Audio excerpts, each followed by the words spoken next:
لازم أحكي التوصيات يعني. بسم الله الرحمن الرحيم، والصلاة والسلام على أشرف الخلق سيدنا محمد وعلى آله وأصحابه أجمعين. أخواتي الكريمات، يعني في قضية التوصيات أو أنا صحيح في تداخل في الموضوع، هل ألقي كلمتي أم أترجم التوصيات؟ أنا أريد أن أتحدث اليوم عن قضية فلسطين، وقبل الحديث عن قضية فلسطين اسمحوا لي 3 أسطر أو 3 جمل في قضية المرأة أساس الحضارة. المرأة نصف المجتمع وتربي وتعلم النصف الآخر، فهي تحمل أمانة الإنسانية.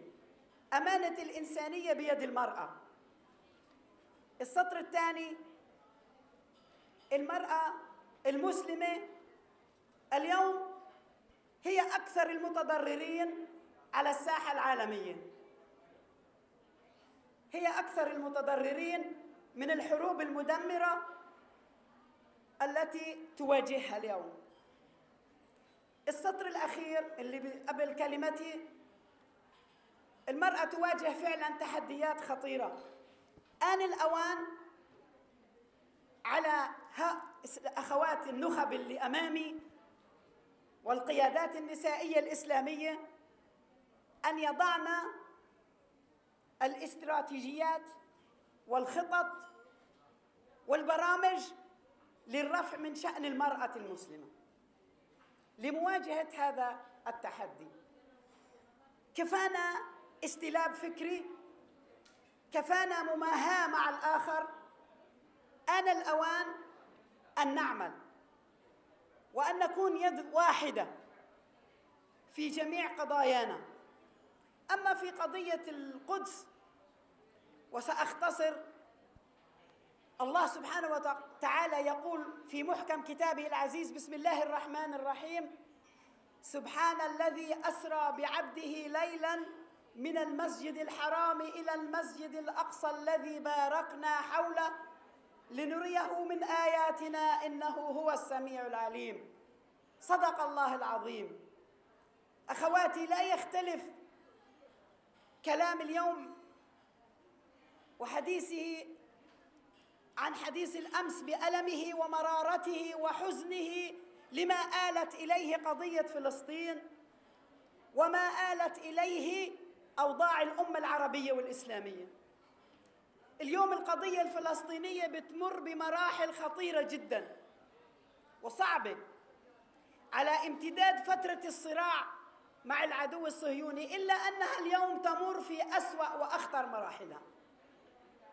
الحديث عن هذا الموضوع يطول، سأختصر، لكن المهم كمسلمات أن يعلم الجميع أن إسرائيل اليوم تسيطر على أكثر من 85% من أراضي فلسطين التاريخية، والبالغ مساحتها 27,000 كيلومتر مربع.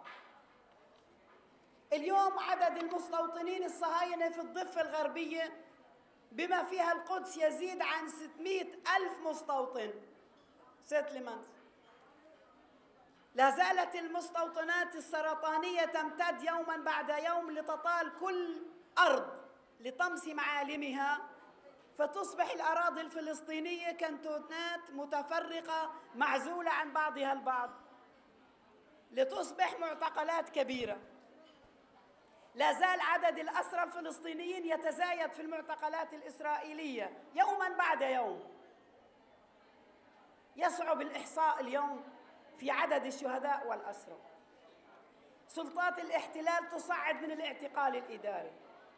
سلطات الاحتلال اليوم يتزايد عدد الشهداء والمعتقلين يوماً بعد يوم، يصعب معها الوصول إلى إحصائية دقيقة. أما الحديث عن الأقصى فحدث ولا حرج. اليوم الاحتلال الإسرائيلي يستغل أوضاع الأمة الإسلامية والعربية ليسارع ويخطط لهدم الأقصى وبناء الهيكل المزعوم على أنقاضه.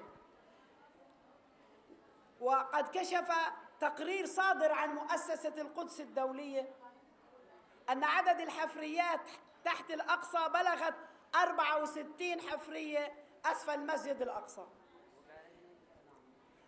توزعت على جهاته الأربعة محفر الأقصى تحت الأرض. وهذا كله يهدد انهيار المسجد الأقصى. والتقرير أيضاً يؤكد أن البناء اليهودي في محيط الأقصى لم يتوقف، وأن في نية إسرائيل البدء ببناء كنيس بالقرب من حائط المبكى، ويسارع أيضاً لبناء كنيس في ساحات الأقصى وكنيس على جبل المكبر. أخواتي الكريمات، أما الحديث عن قطاع غزة لا يزال الحصار الإسرائيلي على غزة منذ أكثر من 12 عاماً، 12 عام وغزة محاصرة من قبل الاحتلال الإسرائيلي. وهذا أدى إلى تسبب وتردي الأوضاع الصحية والاقتصادية وإلى الانهيار التام في البنية التحتية للقطاع. نصف سكان غزة اليوم يعيشون تحت خط الفقر ويعيشون على المساعدات الإنسانية. نسبة الفقر في غزة وصلت إلى 80%. نسبة البطالة في غزة وصلت إلى 50%، بالإضافة إلى نقص الأدوية الطبية وقلة الوقود التي أدت إلى تفشي الأمراض وارتفاع نسبة الوفيات. أيتها الأخوات، في ظل هذه الأحداث الدامية والحروب المدمرة والنزاعات القائمة، تتجسد حالة المرأة الفلسطينية، فهي لا زالت تواصل ملحمة الصمود والتصدي لأبشع احتلال عرفه التاريخ. وبسبب هذا الاحتلال الصهيوني دفعت المرأة أثماناً غالية في كل مراحل الصراع، فسقطت آلاف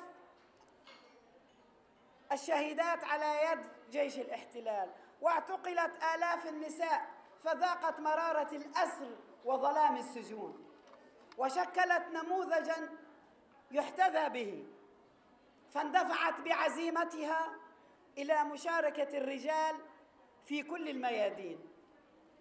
ها هي اليوم المرأة الفلسطينية تدافع عن شرف الأمة بالدفاع عن الأقصى. تتعالى أصوات المرابطات في ساحات الأقصى: الله أكبر، بالروح بالدم نفديك يا أقصى. هذا هو السلاح الوحيد، سلاح المرابطات. هذا السلاح الذي يواجه أعتى جيش للدفاع عن الأقصى قبلة المسلمين. ولن تستطيع قوة في الأرض السيطرة عليه أو تغيير معالمه، فإن للمسجد رباً يحميه. أخواتي الكريمات، إن المرابطات على ساحات الأقصى يمثلون اليوم ضمير الأمة، هم نبضها الدافق، ويشكلن اليوم درعاً منيعاً لحمايته والتصدي لكل المحاولات الصهيونية الغاشمة. المرابطات يفترشن الأرض ويلتحفن السماء ويستبسلن على أبوابه، يتعرضن للضرب والملاحقة والاعتقال والتغريب. ورغم التحديات والمشاكل والعوائق التي تواجه المرابطات، إلا أن تواجدهن المستمر ونضالهن كمجموعة متكاتفة قد أحدث تحولاً معبراً عن حالة الوعي التي يعيشها الفلسطينيون لما يخطط له الاحتلال.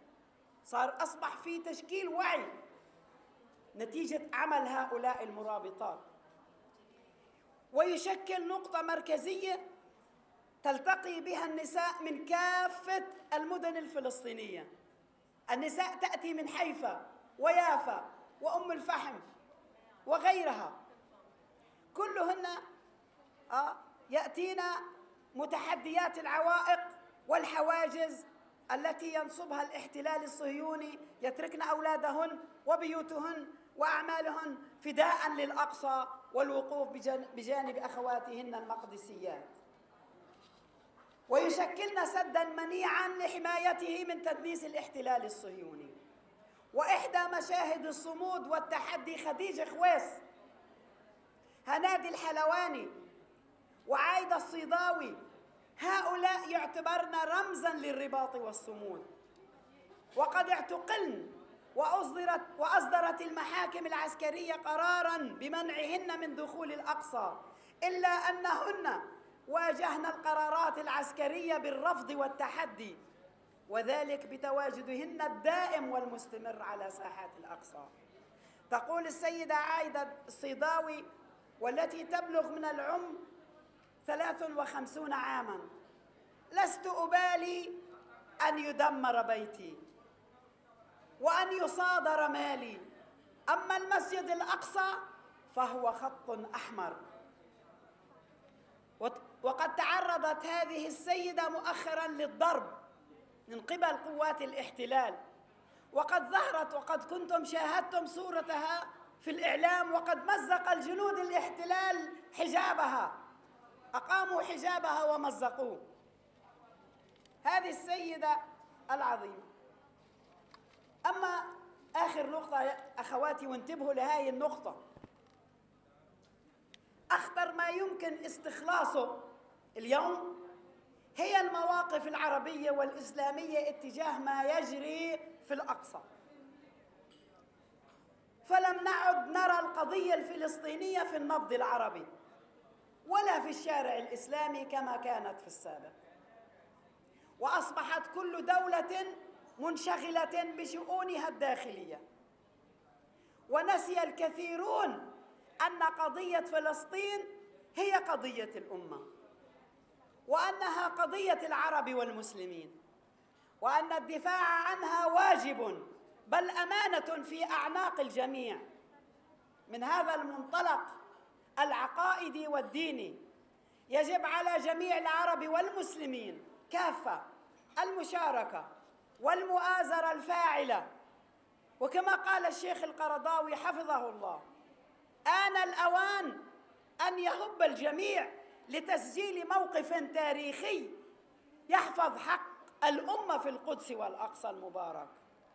وأخيراً أيها الأخوات، يجب التركيز على أهمية مركزية القضية الفلسطينية، والعمل على ترسيخ مكانتها وقيمتها الروحية والتاريخية والحضارية، ونقل مركزيتها بين الأجيال. إن المشروع الصهيوني لم يزرع في فلسطين مستهدفاً فلسطين بحد ذاتها، وإنما ليستهدف كل البلاد العربية، كما يستهدف المستقبل العربي ومصالحه العليا. آن الأوان أن نتوحد وأن نتماسك للتصدي لكل التحديات التي تواجهنا. وفقنا جميعاً لما يحبه ويرضى، والسلام عليكم ورحمة الله وبركاته. Thank you very much, Ifajal. Now I'd request Dr. Nasiha to come on the stage to share the recommendation on the discussed topic. Dr. Nasiha from Sri Lanka.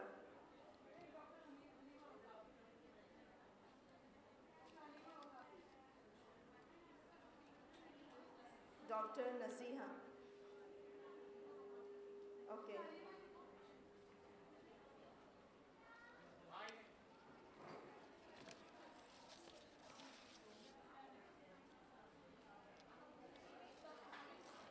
Okay. Okay. Dr. Halima.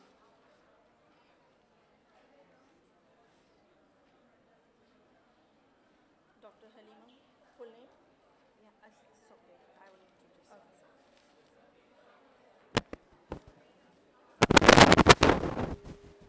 بسم Bismillahirrahmanirrahim. Alhamdulillahi Rabbil Alameen. Wa salatu wa salam ala Rasulillah.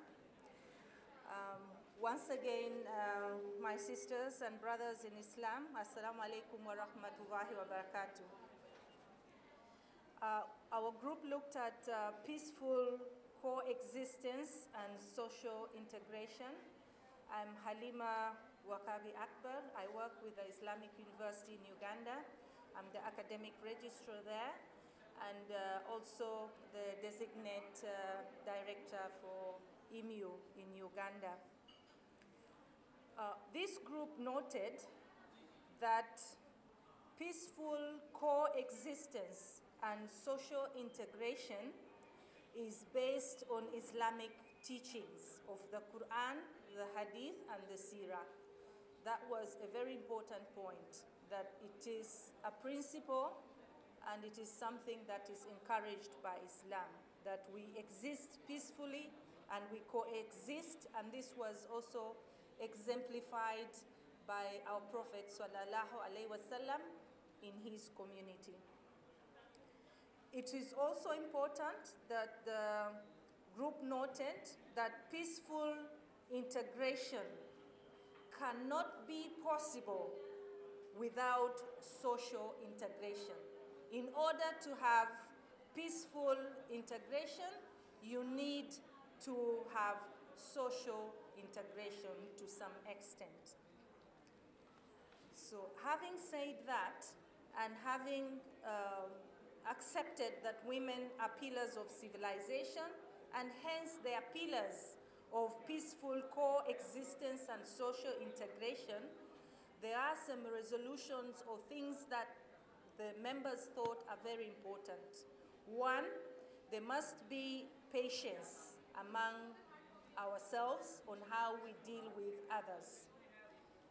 It is important that we don't start dialogue on controversial issues and issues of conflict if we have to practice peaceful coexistence. It is also noted by the group that we should accept people and approach them as they are. It is no use trying to change a person without first going through what they are and what they stand for. One of the resolutions was that also social integration should be limited to the confines of Islam. What are we saying there? We have to know as Muslims, where can we integrate and where should we not integrate? So it is very important to have the basic knowledge of Islam and how we can integrate. We also noted that for peaceful coexistence and social integration, there must be moderation and tolerance. We must have respect for others. We must appreciate diversity and differences. So it is important that we have moderation and tolerance. The other issue that came up was that as a resolution was that the Islamic literature that we have should be translated in the local languages, because when we do that, the others that are not from maybe our religion and our way of thinking can learn through the books and the literature that we have. We also noted that as a religion of peace, Islam does not encourage violence. So in this dialogue and peaceful coexistence in social integration, there should be no violence, verbal violence or physical violence. It is important also that as women and also as a society or an ummah, we build self-identity and self-respect, which should be inculcated for us to be able to move into social integration. Another point that was noted was that there should be more dialogue between the young and the old in order to close the gap. And that we should always start social integration without stereotyping others. We also noted that these conflicts are not only between other religions and Islam, but even among the Muslims themselves. By noting that if someone is from a different school of thought, they begin distancing themselves from each other. So it is very important for us as Muslims, if we want to coexist with each other, to start with the basic, La ilaha illallah. That is the basic, not how long someone's trousers is, not the way they have put on their hijab and things like that.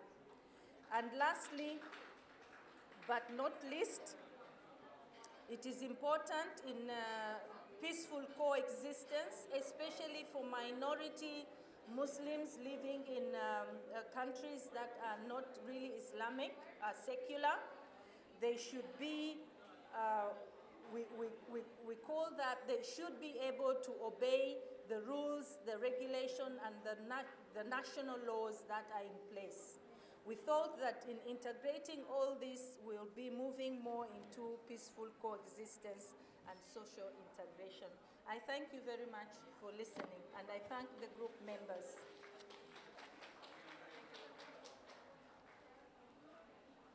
Thank you very much, sister.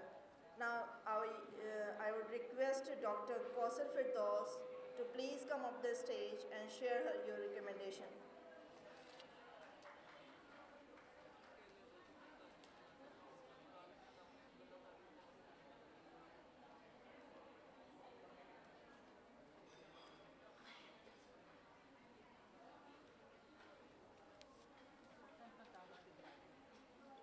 Assalamu alaikum wa rahmatullahi wa barakatuh.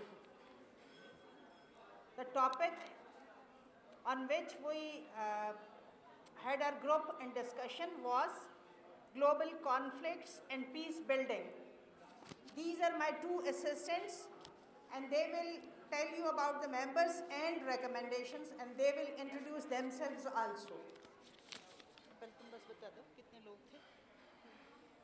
In the name of Allah, the most gracious and the most merciful, I am Fatima Naveed and doing my BS Honours in Computer Sciences from ComSets Lahore. So, the name of our group was Global Conflict and Peace Building, and it was moderated by Dr. Kausar Firdaus. There were 39 members in our group, and 6 of them were from our delegates abroad.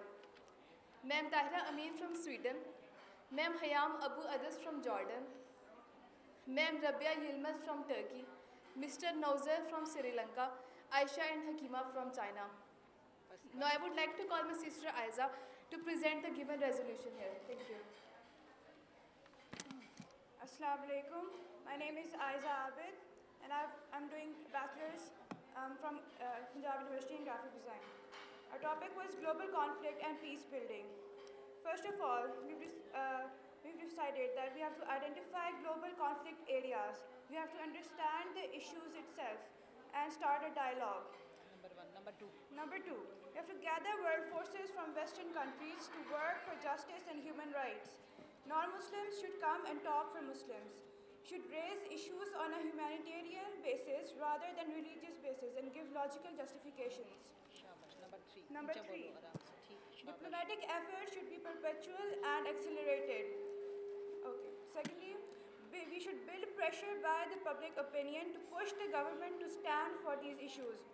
Number four, World Women Group, including EMU, should be formed, which should raise the issue and motivate the existing Muslim forums such as OIC. Number five, we should help the suffering people and support them by passing resolutions, sending messages, and having demonstrations. Thank you. Thank you very much. Thank you very much. Now I'm going to call my last group leader of the thematic session, Mrs. Misbah Qureshi. Mrs. Misbah Qureshi.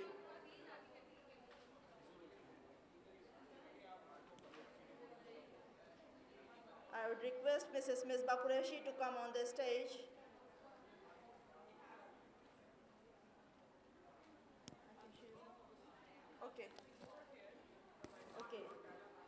Unfortunately, she is not here with us now. Now I would request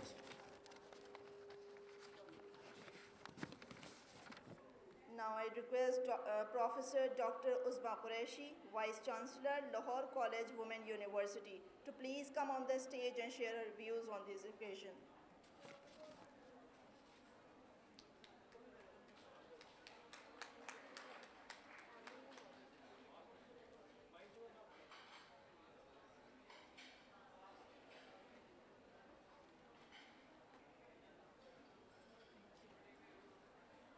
Bismillahirrahmanirrahim.